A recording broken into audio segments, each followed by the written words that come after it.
Sejam todos bem-vindos mais uma vez nessa leitura da encíclica Amoris Laetitia. Paramos para se iniciar no número 29 do documento, ok? Vamos dar prosseguimento então à leitura. Com esse olhar feito de fé e amor, de graça e compromisso, de família humana e trindade divina, contemplamos a família que a palavra de Deus confia nas mãos do marido, da esposa e dos filhos, para que se formem uma comunhão de pessoas que seja imagem da união entre Pai, o Filho e o Espírito Santo. Por sua vez, a atividade geradora e educativa é um reflexo da obra criadora do Pai. A família é chamada a compartilhar a oração diária, a leitura da palavra de Deus e a comunhão eucarística para fazer crescer o amor e tornar-se cada vez mais um templo em que habita o Espírito. Aqui já está frisando as famílias ali do jeito que a igreja nos pede. É lógico que mais para frente a gente vai entrar em outros tipos de família, ok? E no contexto atual da sociedade. É à toa que eu estou lendo esse documento justamente por esse motivo. Porque a igreja é local de acolhida. Né? Não é local de, tem uma família igual a igreja nos ensina e tudo. Mas tem a história de vida de cada um. Nem todos conseguiram esse modo. Né? Mas aí o documento ele aponta para esses outros tipos de família, de vivência, porque a igreja não é dos perfeitos, a igreja são dos pecadores, é um hospital de almas. Mas o próprio documento, no decorrer dessa leitura, já vamos entrando nesse tema. A igreja é de todos, Inclusive, um pouco mais na frente, vai falar sobre aquela parte lá do trecho da Bíblia, lá onde que Jesus encontra com a samaritana. Os judeus conversavam com as samaritanas? O povo samaritano? Não. Então o quê? A igreja ela vai sempre na linha do que Cristo ensinou aos apóstolos. É um ensinamento de Cristo. A igreja é assistida pelo Espírito Santo. Né? Mas continuando, vamos no número 30. Cada família tem diante de si o ícone da família de Nazaré, com seu dia a dia feito de fadigas e até de pesadelos, como quando teve que sofrer a violência incompreensível de Herodes. Experiência que ainda hoje se repete tragicamente em muitas famílias de refugiados, descartados e indefesos. Daí, muitos de nós estranhamos esse tipo de linguagem de refugiados. Fala muito de refugiados, indefesos. A gente fica meio... Nós, povo brasileiro, a gente fica achando meio estranho esse linguajar. Mas lá fora, Europa, lá nos Estados Unidos, também na Ásia, por aí vai, há um preconceito contra o refugiado. Né? Pode não parecer, mas tem. Mas que a igreja ela cuida de todos e ela dá aquele norte para que nós ajamos diferente. Nós temos que agir diferente. Porque daqui a um tempo a sociedade muda, daqui a pouco já está achando normal a perseguição ao refugiado. Ai, estou tirando meu emprego. Ai, eu como brasileiro. Hoje não, mas daqui a um tempo sim. Então é bom a gente estar aprendendo essas coisas, tá? Continuando, como os magos, as famílias são convidadas a contemplar o menino com a sua mãe, a prostrar-se e a adorá-lo. Aqui está falando dos 3 reis magos, quando saíram das suas terras e foram ao encontro do menino Deus. E deram-lhe os presentes, ouro, incenso e mirra. Além de ser um certo sinal também do povo pagão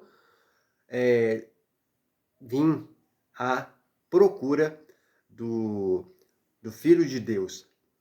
Continuando, como Maria, as famílias são exortadas a viver com coragem e serenidade os desafios familiares, tristes e entusiasmantes, e aguardar e meditar no coração as maravilhas de Deus. Esse guardar e meditar no coração as maravilhas de Deus que Maria nos ensina, está em Lucas capítulo 2, e no versículo 19 e no versículo 51. Nesse trecho, a gente vê que sempre está escrito lá, Maria guardava em seu coração. Né?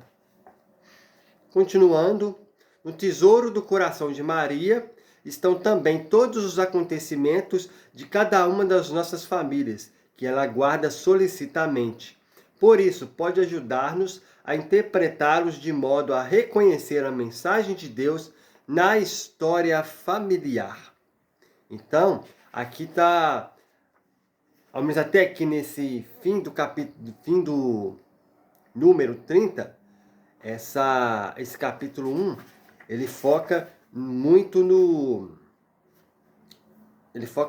na família, nas famílias em que apesar de estar ali estruturalmente do modo que Deus quer, homem com mulher, com filhos, há os problemas.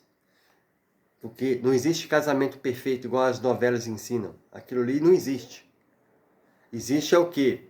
Existe problemas do dia a dia.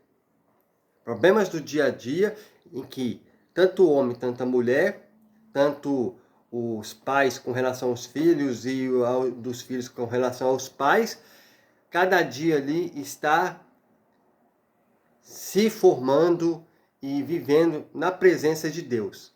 Mas ao mesmo tempo, por saber que tem essa família que é desejada por Deus, não há essa perfeição igual as pessoas imaginam. Não existe casamento perfeito, não existe família perfeita, não existe filhos perfeitos, pai perfeito, mãe perfeita. Né? Existem pessoas buscando a Deus. Então, tirar também um pouco da cabeça isso que foi ensinado em novelas, filmes, que está na ficção e não corresponde à realidade. Né? Hoje eu vou fazer um vídeo mais curto, já está chegando a 8 minutos. Aqui é o fim do capítulo 1. E esse fim do capítulo 1 foi abordado sobre isso. Sobre essa família no qual as pessoas acham que é perfeita. Né? E na realidade não é bem assim. Né? Então, busquemos o que a igreja ensina sobre cada tema. E eu achei muito interessante esse documento, que ele nos ensina muita coisa. Até não se acharmos superiores aos outros. Né? Por causa que, eu posso ir lá pegar, estou participando da igreja, eu pego a fila da comunhão, como se aquilo fosse, como se comungar Jesus fosse um prêmio para me mostrar superior. E não é assim. O ser humano ele pode cair nessa tentação. Os fariseus chegaram a cair. Né? Então, é lógico, esse tipo de problema que tem, a gente vê que desde o início da igreja é assim. Quem dirá daquele momento ali do primeiro concílio da igreja, o concílio de Jerusalém, onde que os recém-convertidos do judaísmo, que enxergaram que Jesus era o Messias, é o Messias. Eles vieram e permaneceram na igreja de Cristo, junto com os apóstolos.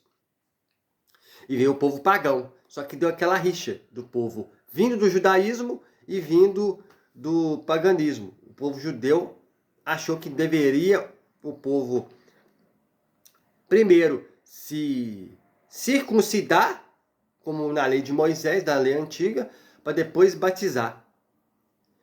E outra parte da igreja estava achando que tinha que só batizar. E na realidade houve um concílio e se viu por aí, tem que batizar. Pronto.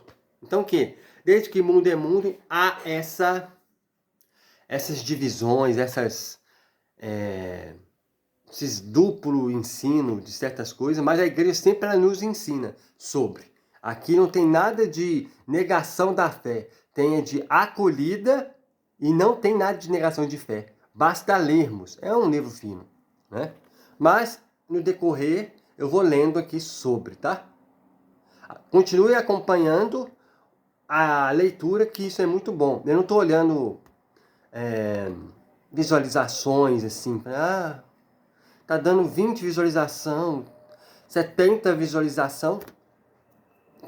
Uma pessoa pegando e vendo um vídeo, 2, é por aí. Já vale a pena eu ter entrado para ler um pouco desse documento, né? Já adianta. Já tem um canal no qual as pessoas veem e entendem sobre, tá? É uma leitura do documento com um certo comentário, tá?